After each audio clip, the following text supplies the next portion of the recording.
Greetings and salutations. Welcome to another episode of 365 Days of Gaming. I appreciate you taking out time to check out this video. Like, comment, share, and subscribe. Greatly appreciate it, so thank you in advance. Today's game is actually a Wii game, and I don't think there's going to be that many of those on this list. But this game is really good, and I had a blast playing it. And so it's one of those games I wish would come back in other forms, where we're talking about Resident Evil Dark Side Chronicles. Now, if you played the Dark Side Chronicles or the Umbrella Chronicles, they're like rail shooter versions of Resident Evil games. And the second one is pretty much the same game, a little cleaner. It's Leon's stories, and he's telling it to Krauser, like a prequel to Resident Evil 4. So you get to see, why they know each other and everything like that. But he's also going through Resident Evil 2 and Code Veronica as well. Now, like, it's just a rail shooter, right?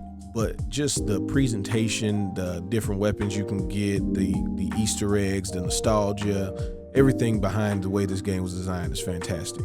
And then on top of that, on the Wii, it's like perfect use of the Wiimote. And so you're pointing at the screen, so it's kind of like you're in the arcade, right? You can even get like the gun holder things if you want to, the zapper and all of that. But like it's like you've been at the arcade, but you're at home. Like this is what I want more of. That's right, I want more at-home rail shooters. Okay, it works. You can do it on a controller. It's fine. All of this dual sense and 6 axis and all that. Let me use that so I can use it like a rail shooter gun. No, I don't want to buy the VR.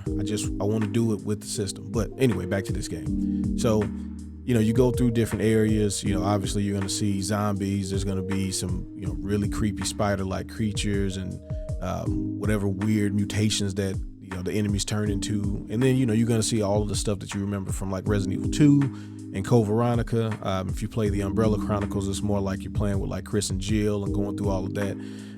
And also Resident Evil 0 as well. So, like, if you're already a fan of Resident Evil like I am, right? Obviously, I'm in, right? Plus, I love rail shooters, like one of my favorite games. There was no way for this to be bad for me. So I really enjoyed this. This game is fun. Solo, obviously, it's going to be a blast if you're playing with 2 people, right? But then I have to share, and I'm kind of selfish. So that's where the balance comes in. Do I want to just run a solo and get all the weapons, or do I need my buzz to back me up and help me out of a jam? Because, you can get caught slipping. And this is one of the games where you might want to make sure the sensitivity is right, because sometimes it can be hard to pick up items if you're moving too fast. But, overall, I mean, I want more. Since they had like several different Resident Evil games since then, right? We can get like a Bioterrorism Chronicles or BSAA Chronicles, whatever they want to call it. I don't care. Just say Umbrella Chronicles 2. It doesn't matter to me. I just want another one. Because I really enjoyed this. If you are a fan of Resident Evil, like I said, if you haven't played these, this is like a really quick way to kind of go back and revisit like all of the games without having to, figure out the spade key for the heart door, or put this jewel in the mouth of the dragon while, lighting a fire and playing piano keys. Whatever they want you to do to find stuff in Resident Evil games. You don't have to do all of that, right? You just get to shoot stuff.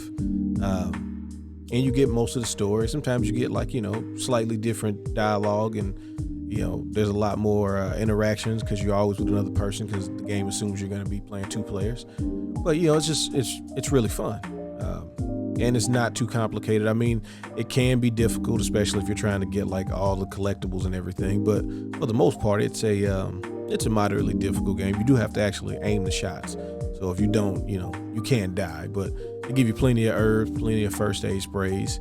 So, you should be able to enjoy it without being stressed out. You don't have to worry about the sense of dread or running out of bullets, because like the handgun is infinite ammo, so you can just keep shooting that, and it's pretty strong.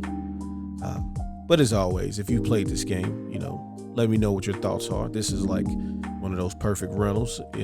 Be cool to own, but also you just rent it for a weekend, you'll probably blast through it. So, if you played it, let me know what you think. If you haven't played it and you are a fan of either rail shooters or Resident Evil, like I said, definitely recommend it to you.